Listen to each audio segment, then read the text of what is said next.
that's a great start. Yeah, with that being said, All right, it's on you, Chris. let's see what we got here.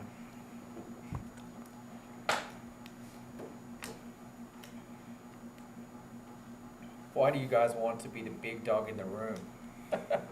So I'll start with that. Yeah, you go for it. I think we always talk about that. Yeah.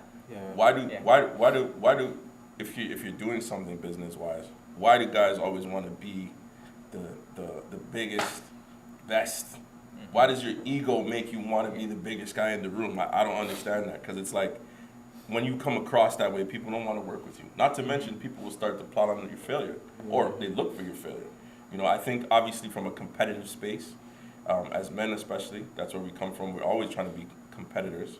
So it's like when you're doing well in business or whatever industry you're in, you're like, okay, I want to be the best. When I walk in the room, everybody acknowledges me, knows who I am, and that sort of thing. But I don't understand why you can't be humble and still be successful at the same time, in my opinion, in business or anything you're doing, really. Yeah. For me, I think ego causes so many issues, not only from a business perspective, but from an interpersonal relationship perspective, on so many layers. You can really layer that one down even further, right? We all have egos at the end of the day, just how big it is and how much you associate it to different things. And for guys, to your point, we're so competitive. Naturally, we are protective people as well, and anything that we attach ourselves to, we take pride in that from a women perspective, from a business perspective. So naturally, we just want to always be the alpha male, and we can bring that to a sport analogy as well. And I just think it's naturally something that we go towards, but it's not always a good thing, to your point as well. I don't think you need to have some level of humility, and I think the best people can be the big dog, but also can be the person that you can have a one-on-one conversation with or a drink with at the end of the day in a coffee room, and so much as well. So I think it's you can have that mindset, but you also can be that someone who can have a conversation with the guy off the street as well. You need to be able to. Not to cut you, sorry, I know you're going to say, but I was going to say quickly, what I've realized and I've seen, we've all worked for somebody before, and or worked for somebody now, even so, but it's like, what you start to recognize is a good leader understands his humility, understands that how to be humble, and understands how to articulate messages to people in a different way. So I always find anybody that's really successful in business understands how to deal with you and deal with you and deal with me in a different way, and knows how to speak the language that we speak. So they meet you at a place where I can get the best out of you, get the best out of you, as opposed to saying, like, if I walk in the room, I want to assert my dominance right away.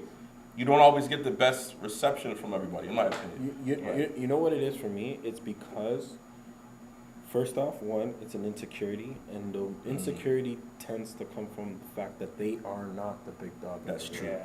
That's true. Because realistically, I'm gonna be real with you. When you are the big dog in the room, you are actually very uncomfortable.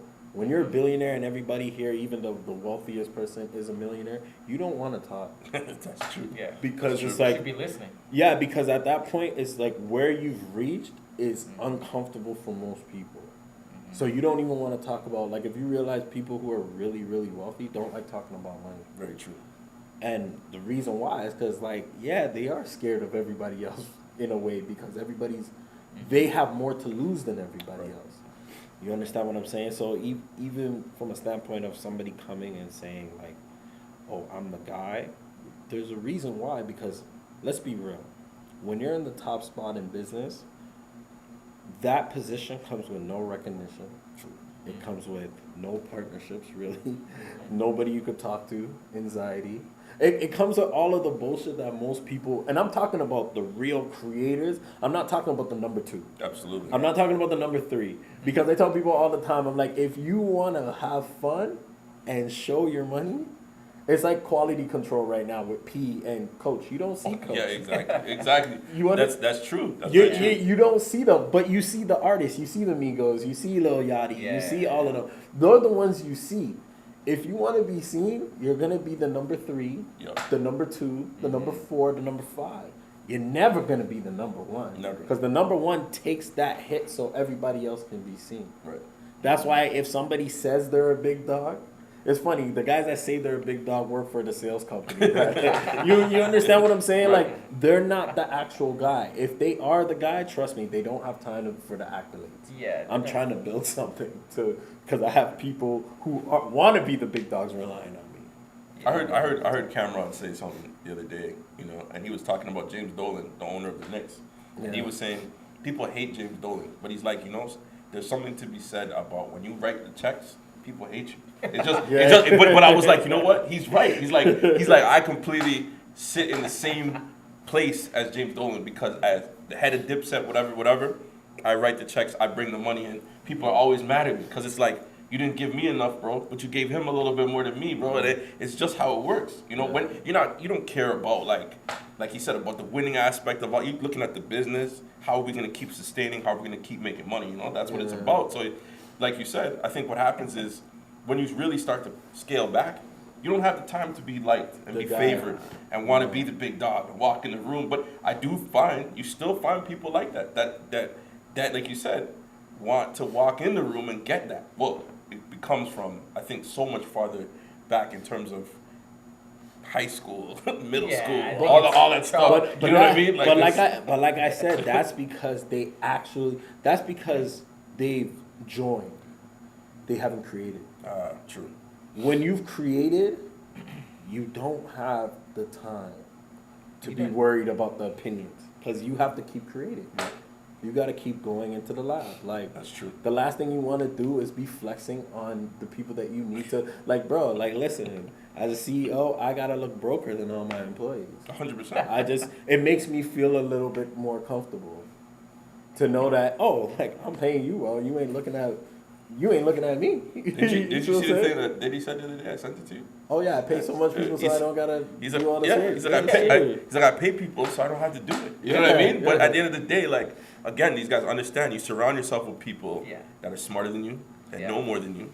It's how successful businesses continually run because that CEO, that owner understands that. You know what I mean? Mm-hmm. And I think the whole ideology about this big dog thing has to kind of go out the window. Like you were saying earlier, Chris, we got to just partner up and start working.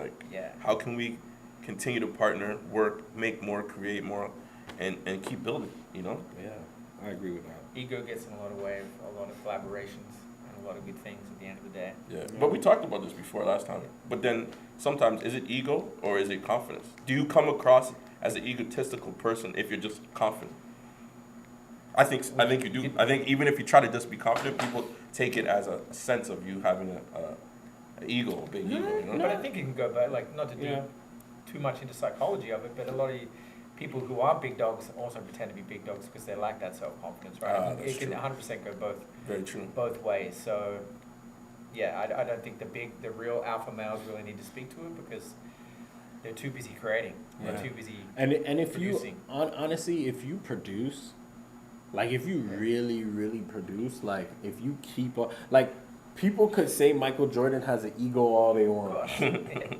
But when you're winning back-to-back championships, where's the ego, bro? That's true. You're just living. Like, I as much as everybody knows he does have it, it's justified. Right. Nobody's just saying, oh, he's a freaking asshole. It's like, bro, that's why he's Michael Jordan. That's why he's Kobe Bryant. You know what I mean? Like, you can't even, if somebody's producing, you can't even say it.